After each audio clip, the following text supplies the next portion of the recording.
labag sa batas at pagsasalaula sa ating saligang batas. Iyan ang ginawa ng BICAM sa pagbabasura ng 12 billion pesos mula sa budget ng Department of Education.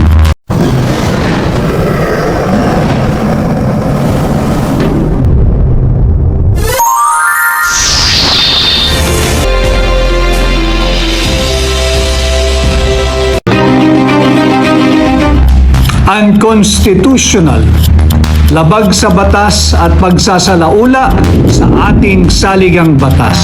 Iyan ang ginawa ng BICAM sa pagbabasura ng 12 billion pesos mula sa budget ng Department of Education. Malinaw sa ating saligang batas, Article 14, Section 5, mga kamaisog, na the state shall assign the highest budget priority to education.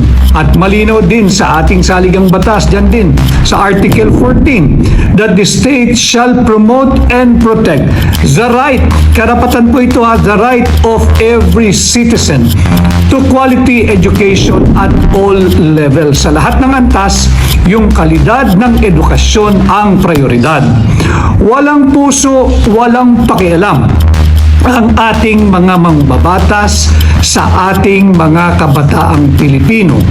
Walang puso at walang pakialam ang ating mga mambabatas, senador at kongresista sa ating mga guro na nagsasakripisyo para mabigyan ng magandang turo at bukas ang ating mga kabataan. Ano ang ating pruweba?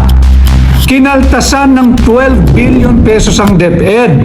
Samantalang binigyan ng tigda 200 milyon kada senador or 5 billion pesos sa Senado at 21 billion pesos si Martin Romualdez para sa kanilang ayuda o yung tinatawag nating legalized vote buying. Meron pang panahon, tingnan natin, magmasid tayo. Meron ba o katulad din nila si Bongbong Marcos na walang puso at walang pakialam sa mga senior citizens, PWDs, may hirap at kabataang Pilipino? Ibabalik kaya niya yung 12 billion na binawa sa DepEd at ibabalik din kaya niya yung 74 billion pesos na pondo ng PhilHealth na binigyang zero budget ng mga congressmen at senador for 2025. Unconstitutional, walang puso, walang pakialam sa sambayan ng Pilipino.